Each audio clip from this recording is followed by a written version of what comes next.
welcome to the Great Outdoors. Today it's my pleasure to be here at Big Bend Wildlife Sanctuary.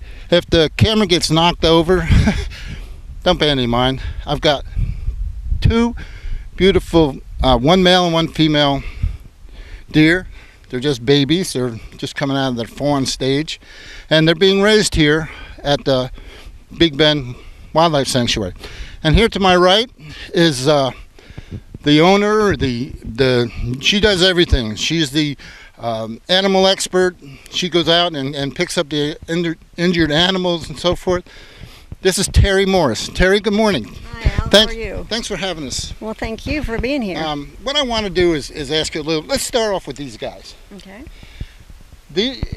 I've really never seen four fawns that are about the same age, pretty much. Would you agree? They're close. They're about 2 to 4 weeks difference age from the oldest two to the younger two. Okay. But at this point in their life, there's maybe just a little difference in height, and that's it. And how long have you had these? We got the two oldest ones the last part of July, and the others came in the middle of August. That's about when we usually get our fawns every year. Wow. So how much longer do you think that they're going to be around? Less than a month. Oh, really? Wow. They're very close. They're starting to show some natural instincts, and we want to wait, of course, until after hunting season to give them a better chance as well. And we ear tag them so that they can, we can monitor them and watch them from afar. Is there anything, like there are certain animals that are put back into nature about the same place that they were rescued from? Does it make any difference with deer? Not with deer. With a lot of our raptors, we do that because they probably have a mate that they've had for life, and we want to get them back with that mate as soon as we possibly can. And plus, they have territories that they are familiar with and they defend. And so, but with deer, they pretty much, we try to always release them in a group. We don't want to release just one because they do have a herd mentality, especially when they're this young. So they kind of look out after one another and alert one another when there's things that they things that they need to be aware of. Are all four of these fawns from different mothers? Yes. Well, no, the two oldest ones are from the same mother. They came in twins, and their mother was killed by a coyote or something that was found. They were found out in the woods. Oh. Huh. Well, that's how good a mother's protection is, because usually the coyotes and stuff go for the babies. We've had a couple of situations to where we were kind of amazed because we knew the coyotes were there and had eaten on the mother, but the babies were actually born after she was killed, and they didn't touch the babies. We're not sure why, but we've had that happen a few times. And who is this? This is Mel. He's our youngest little buck. Oh, okay. Hi, Mel. I don't think you can see him because he's down here. But one thing about the fawns that are here at Big Bend, it's hard to do, believe me. It's especially hard for me. But Terry seems to have gotten used to it. She interacts, but she doesn't interact. Well, we've got to give them their best chance of surviving out there, and if they're not afraid of humans, then they're going to get themselves in trouble by getting too close, and that person could be afraid of them, or they could actually, rear up and hurt them, because deer are unpredictable. They are wild animals. They don't make good pets. No. We do not recommend that, and that's not our goal either. We want to release our animals back to the wild, and we want to give them the best chance that we possibly can. Amen to that. That's just fantastic. So next month, everything goes according to plan. These four little guys, how do you release them? We like to do soft releases here on the property if we can, but if we feel like these guys are not too wild or not wild enough, we do have a couple of other places that have high fence property that they can still learn to become deer, but in a safer situation. They won't be able to get out on the roads, and they won't have that much interaction with people. And we have some great people who have some high fenced large acreage of property, and they have offered us to bring them, and there's no hunting allowed on those areas. That's good. So, okay, So how do you determine that? I mean, are we going to try to just soft release them, and if they don't go, then take them over there? Most of the time, yes, that's what we'd have to do. And how does that happen? What do you do to accomplish that? Well, we have to catch them, and if we can corner them, sometimes we can get them into the deer boxes and stuff. And we would do that because we don't want them to be any more stressed than they have to be. But a lot of times we're very successful in either getting them into that deer box. They don't realize what it is, but we set the deer box out for a long time so they get used to smelling it and seeing it and whatever. And the going in is not something great, but it's not as stressful for them. And the deer boxes are much more closed in than a cage, so they can't hurt themselves as well. Okay, so these 4 within a month. What other animals do we have here at the sanctuary right now? Right now we have an 8-month-old baby skunk, a little female. Her 2 brothers took off without a problem when we tried to release them at 5 months old, and but she didn't want to go. She kind of stayed around, so we always wait and see if they mature up a little bit more before we can release them, but she's not really showing that yet. We also have a red-tailed hawk that was hit. They believe it was hit by a car. It was found near the road, and he has a broken wing, but we've got it taped up, and in another week we'll be able to take it off and start doing some physical therapy on him and some conditioning in order to release him back. We have a screech owl that also had a collision with a car, and she has some head trauma, but we're starting to see some improvement. We're hoping she's going to be releasable as well. Oh. And those 2 will definitely go back to the areas that they were found. Oh, excellent. I hear some generators and things running. What's going on with that? We're building a wonderful large flight pen for large birds like great horned owls and eagles and red-tailed hawks, where they can condition for a few weeks before we release them. It allows them to build up their muscles and just get back in shape, just like we need to do sometimes. And it helps them to be ready to go out there and defend their territory or do whatever they have to do. Right now is nesting season for raptors, and there's eggs in the nest, and pretty soon there'll be babies in those nests and stuff. So I don't think these will be back in time, but we always try to get them back as soon as possible. Now, how big is that going to be? How big is the flight cage? It's 100 foot long. This one is 24 foot wide, and it's 18 to 20 foot at the peak. Wow, no, that's good. I've seen a few that aren't quite that big, and well, that's the size. I mean, there's a minimum standard that the federal government requires us to live by for the animals. They have the best interest in the animals at heart, and we have these manuals that we have to do, minimum standards. We can always go above that, which we did on this one, but we have those minimum standards. Otherwise, we don't get permitted in order to keep these animals. So what are they doing now over there? They're insulating the food prep and exam area of the building to where we can take in most of the animals. Most of it will be raptors, but until we get the other buildings built, we'll be bringing in all the orphans and injured wildlife in there and examining them and preparing their food every day. So let me ask you this. What can the Wiregrass or Enterprise area do to help you? Well, we need lots of good volunteers, and we need donations. So tell me, does anybody have to have any special knowledge or anything to volunteer? No, we always welcome people who have experience with animals because we're always learning. I mean, I don't pretend to be a veterinarian. I have veterinarians that I turn to when I'm in over my head, but anytime that we have other people that can teach us more, and we like to teach others too in order to learn about the animals and nature itself so that we can preserve it. And we're still learning an awful lot about it. But our volunteers, if you are a young volunteer under 16, you have to have a parent with you. That's just for safety. Okay. We just feel like that's the best thing to do. But we're looking for volunteers for building and for mowing and feeding, cleaning, educational programs, anything that anybody would like to bring to Big Bend. We can probably incorporate it in something that we need. So how do they go about doing volunteer? They call you? They call me. Our number is 334 447-8110 or 8111 and talk to my husband John or I, and we'll meet with you and we'll decide what area that you're interested in and what area that we need you in, and work up schedules from there. You know, I just had to get over there and check out those guys from Southern Insulation Services.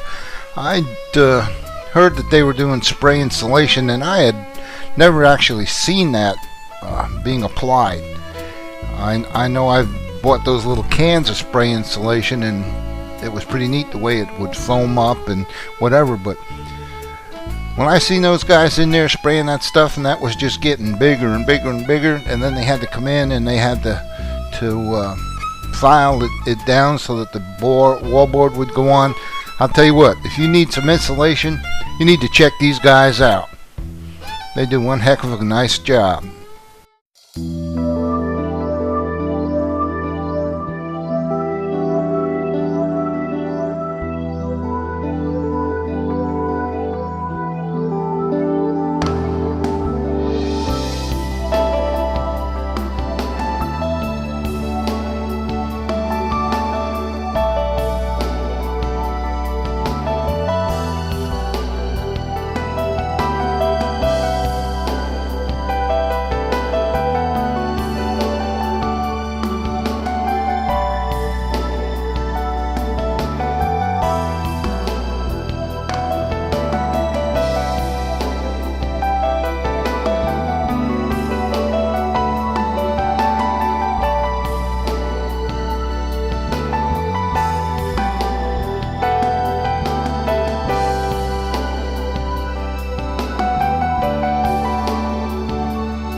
All the construction going on. Here, want some food? A poor little crow Want some food?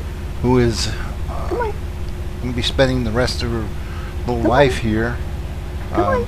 Is so scared and upset because of their generators and all the noise that's You're being happy generated right there, from the spraying right next to her enclosure. That Terry's trying to get a hold of her and move her out, make her a little bit more Come here. comfortable. Come on. But she's not having any part of it. This little bird is quite Come on, unique. It talks and it'll laugh at you. It's once you get him calmed down, he's just adorable. All right, you just stay there. Terry, I notice all these doors that are here. What is that? Those are entrance into our smaller enclosures where we call limited activity rooms, where the bird can start to move around a little bit and use their wings and stretch their wings without touching the walls, and start exercising those injured wings that we've had bundled up for so long in the wraps. And we put them in there to condition for a few weeks, and each bird is a little bit different on how long it takes before those wings are more flexible after they've been treated and everything.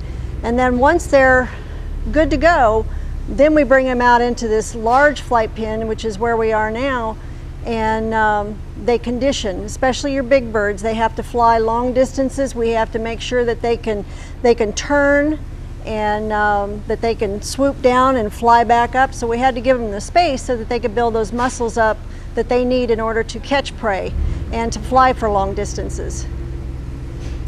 Yeah, the flight pen that we have here will give the birds a long distance that they need to stretch those wings and maneuver those wings, and also build up the muscle in their chest so that when they're released they can do their acrobatics that they need to do in order to catch prey. This particular one is about 20 foot tall, and we have some trusses up there that are covered by more netting. We don't want the birds to injure themselves by going up and trying to roost on these trusses, so we're covering them with the netting just to protect the bird. We will eventually have some telephone poles in here and some other perches for the birds at different heights so that we can watch how they maneuver going from one perch to another, or how they swoop down to pick up a live animal or something. And we watch those things for a few weeks without them seeing us before we're ready to release them. What is that? This is a young red-tailed hawk. He's the one I mentioned earlier that he had been hit by a car, and a young girl, I think she's 14 years old, saw him with her mother, and they called us and came back and showed us where he was, and we were able to catch him. He injured his right wing, and he's just got about another week, a little over another week before we take the bandage off and start doing the physical therapy on him. Otherwise, he's a very healthy bird. He's a little nervous right now with all the noise that's going on in the background, so. This is Crash. She flew into a side mirror of an SUV, and she bruised her wing pretty badly, and she had some severe head trauma, some bleeding through the nose. She's doing better. Her eye is looking a lot better, but our biggest concern with her is her head trauma. So she's out here just getting a little bit of sunshine, and then we take her back in at night. But the little girl that found her was, they called her Crash. We kind of figured that Terry needs a little bit of a break. So we're going to show you some of Terry's successes while we go hunt John down and see if we can get some insight on what he's got planned for some of the building and construction that's supposed to go on here in the near future here at Great Bend Wildlife Sanctuary.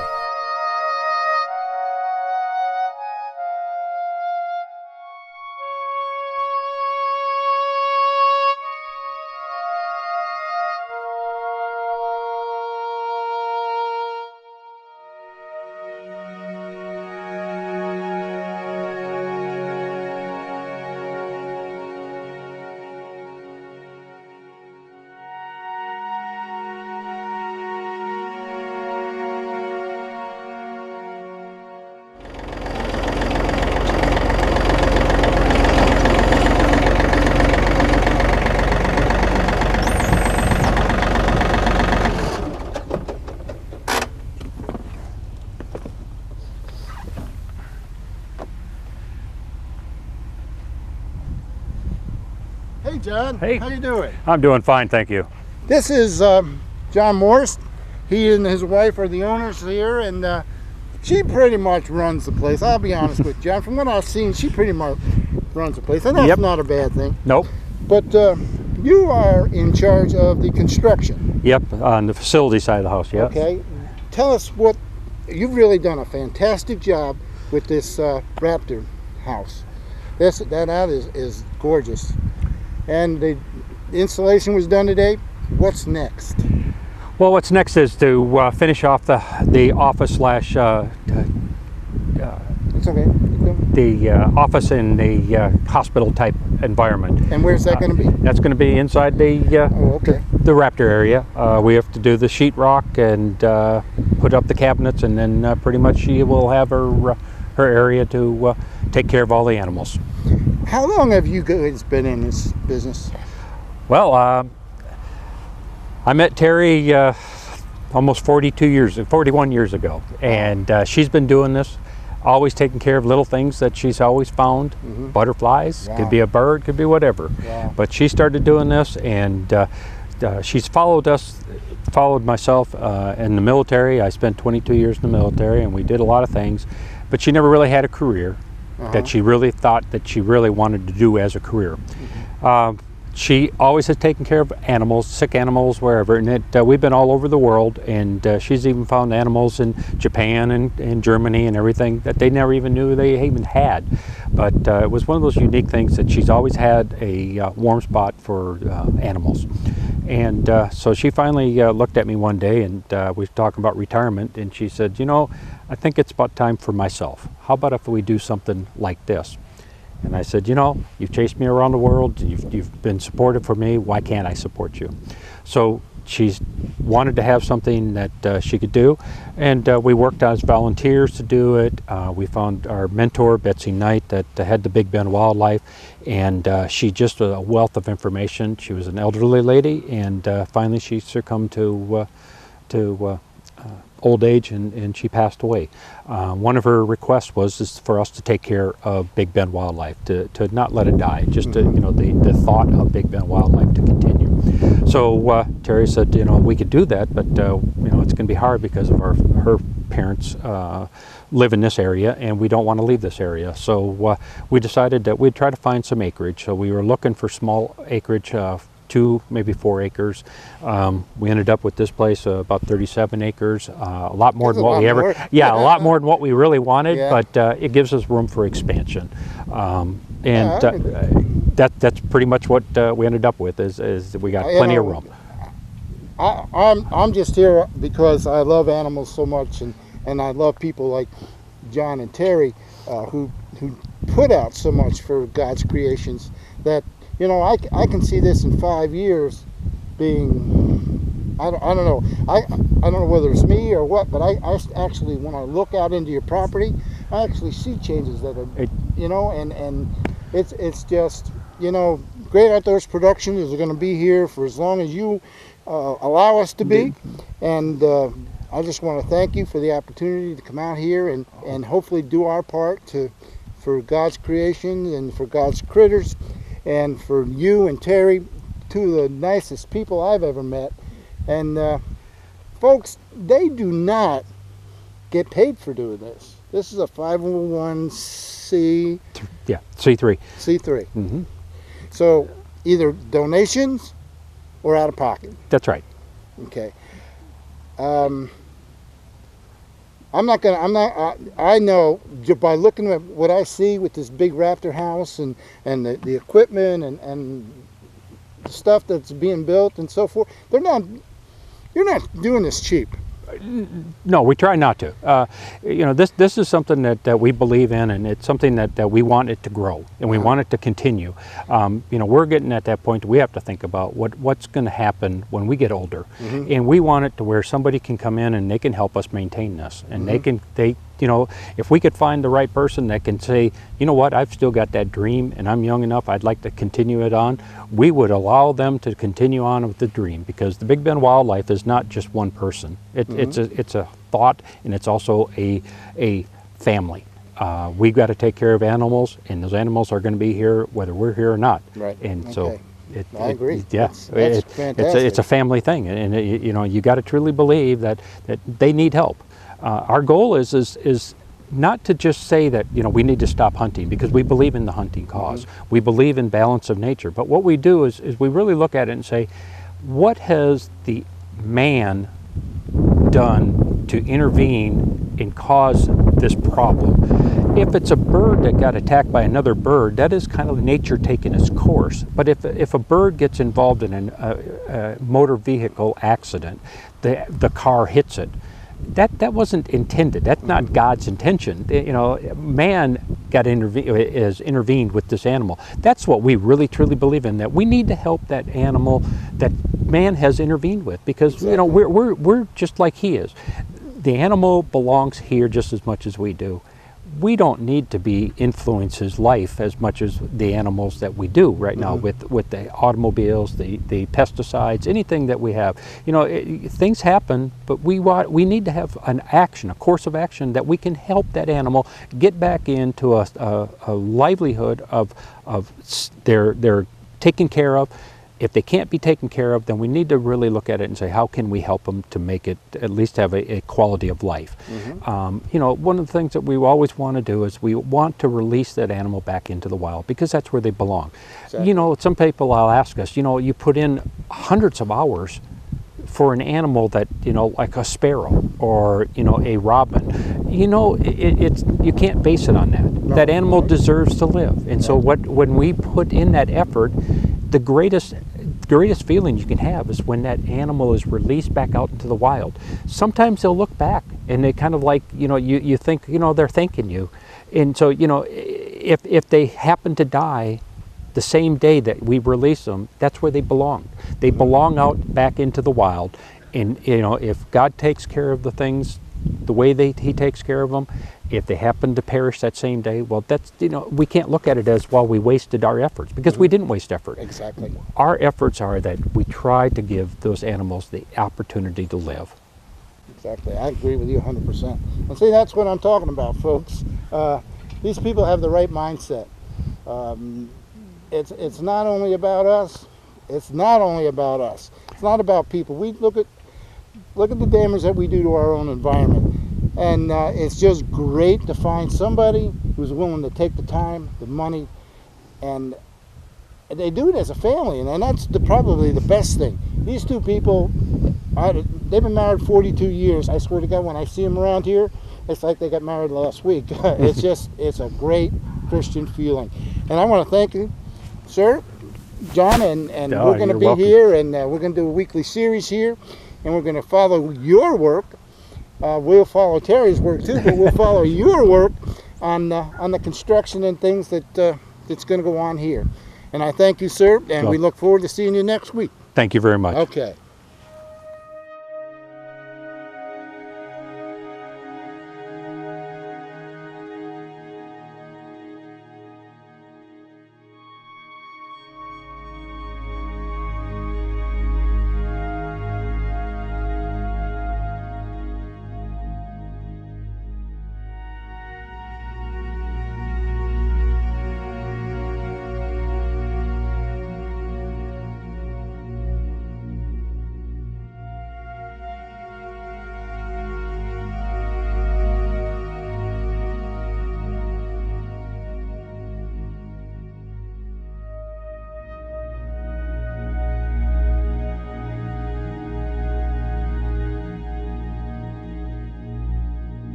Right now I'd like to introduce you to a young man. This is Erin Haywood.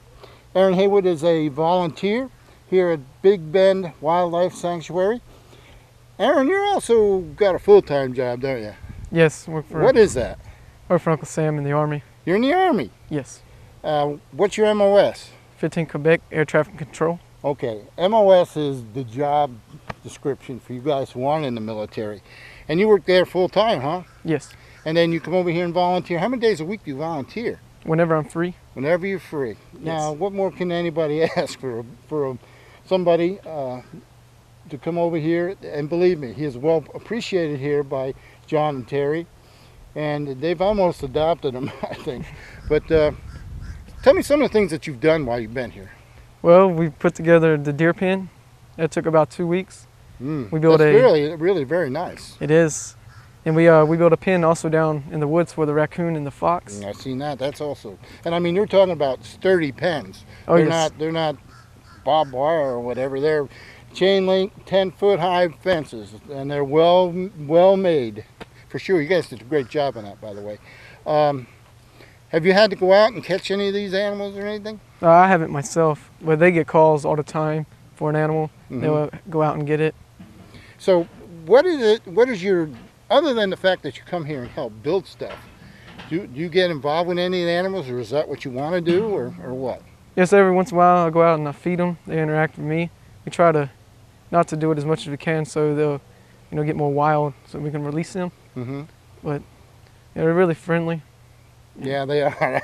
I have a hard time going down there to the deer pen because I just want to pet them and play with them and whatever. And you can't do that when you want to release them back to the wild. Yeah, at first it was okay, and then now, they're coming down to it's about time to release them. Yeah. So we got to stay off them as much as we can.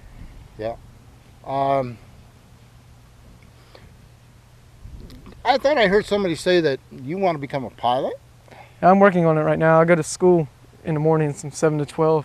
Trying to improve my scores so I can apply for flight school. Okay, so you go to school 7 to 12. You spend 8 hours a day at work. Yes. And then you come here. Yes. How many hours do you have for yourself? Do you sleep? 7 hours a day. I try. Sometimes this 5. is fantastic. I wish I could hire this kid for me, but this is what we need, folks. We need people to volunteer. You don't have to be as dedicated as Erin. Erin is, I can tell he's got a heart of gold. And just come and help for a couple hours. Just come and help and help set up fences, help feed the animals when they're here. Terry will teach you how to give presentations. That's one thing we want to do further down the road is have an educational program where they can take animals that cannot be released back into the wild and take them out to groups to teach them about caring for animals and so forth. But that's down the road a ways. We really need some volunteers, some donations, and and so forth. They just finished insulating the raptor house, and they put spray insulation in there, and I'm sure it's very expensive. I don't know how much and really don't want to know. But I want to thank you, sir, for your volunteering and for your service in the United States Army. And folks, we'll see you here the next time in the great outdoors. Thanks for watching.